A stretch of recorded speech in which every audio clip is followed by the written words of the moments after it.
Guys, sa kabila ng masaklap na pagkatalo sa kupunan ng Jordan, hangad pa rin ni Coach Tim Cone na muling makaharap ng gilas ang tropa ni Randy Hollis Jefferson. Naniniwala ang American Gilas coach na kaya nilang talunin ang Jordan kung muli silang magkakaharap sa hardcourt. Malaki ang paniniwala ni CTC na makakadiretso sa finals ang kupunan ng Jordan. At kung sakaling makakasalta rin sa finals ang Gilas, kaya rin nating magantihan ang tropa ni Randy Hollis Jefferson.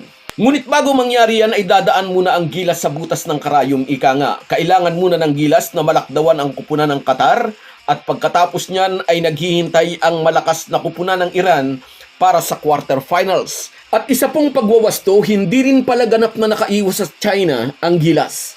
Sa huling report na inilabas ng SPIN, nakaharang pa rin pala sa daan ng ating national team ang kupunan ng China sakaling aabot tayo sa semifinals. Yan at maraming iba pa ang ating pag-uusapan kaya panoorin nyo ang bidyong ito hanggang dulo. Pero bago ang lahat, kung gusto nyong suportahan ang ating channel, please like and subscribe. Malaking bagay na po yan sa aming mga vlogger. Sa mga nag-subscribe na, maraming salamat. At sa mga hindi pa, salamat sa pagdalaw ninyo dito sa ating channel. Pagkatapos ng isang masaklap na pagkatalo sa kupunan ng Jordan, mamayang alas 4 ng hapon ay sisimulan ng Gilas ang muling pagbangon upang maipagpatuloy ang inaasam na medalya dito sa Hangzhou Asian Games. Heavy favorite ang Gilas mamaya laban sa mga Qataris, ngunit sang-ayon kay CTC, ayaw niyang isipin na liyamado sila. Sa haba raw ng kanyang karanasan bilang coach, iyon daw ang isiniyang natutunan. Huwag i-underestimate ang kahit sinong kalaban. Kasi nga naman, bilog ang bola. Walang mahinang team. Lahat ay pwedeng magpakita ng magandang laro. Mamaya makikipagbakbakan ng Gilas laban sa mga Qataris para manatiling buhay ang kampanya dito sa Asian Games. Nasa bingit ng panganib ang pangarap ng Gilas na makasungkit muli ng medalya pagkalipas ng 25 taon. Kung masisilat ng mga Qataris ang ating national team, paalam na sa pangarap na medalya. Pinapaburang mananalo ang Gilas laban sa kupunan ng Qatar. Maraming beses nang tinalo ng ating national team ang mga Qataris, ngunit ayaw ngang pakasiguro ni Coach Tim Cone. Itinatanim niya sa isip ng kanyang mga players walang mahinang team dito sa Asian Games. Buhat sa tambak na pagkatalo mula sa kupunan ng Jordan, inaasahang ibubuhos ng Gilas ang ngit-ngit sa mga Qataris. May isang panalo lang ang kupunan ng Qatar sa Group D. 2 tambak na pagkatalo rin ang nalasap ng Qatar mula sa mga kupunan ng Japan at South Korea, ngunit tinalo nila ang team ng Indonesia. Upang manalo mamaya, kailangan ng Gilas na makascore ang iba pa nilang player bukod kina Justin Brownlee at Scottie Thompson. Natalo ang Gilas sa Jordan dahil sa malamig na shooting hands ng ibang gunners na inaasahan ni Coach Tim Cone. Sa kanilang talo laban sa Jordan, sina Justin Brownlee at Scottie Thompson lang ang umiscore ng double digit. Magiging confidence booster para sa mga bataan ni Coach Tim Cone kung mananalo sila mamaya laban sa kupunan ng Qatar.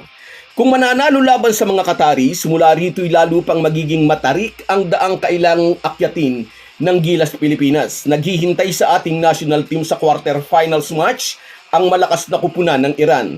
Walang talo ang mga Iranian sa Group A.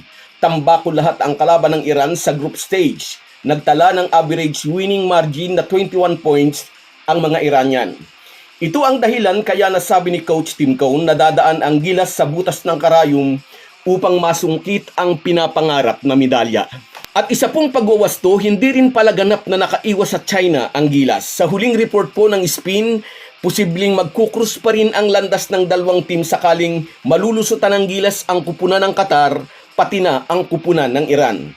Pero sa ngayon ay ayaw pa itong isipin ni Coach Tim Cone. Ang concern daw niya ay nakatuon muna sa mga Qataris, then saka na niya iisipin ang kupunan ng Iran. At saka na ang China, kung makakalubog pa ng ganun kalalim ang Gilas dito sa Asian Games Basketball Tournament. So guys, yan lang muna. Hanggang sa muli. Bago tayo magpaalam ay mag-shoutout muna tayo. Shoutout kina Marmon DG, Lucia Buratan, Water Lady, Cedric Waniwan, Scout Ranger, Vilma Flores, Jen Bison, Elena Cabadin,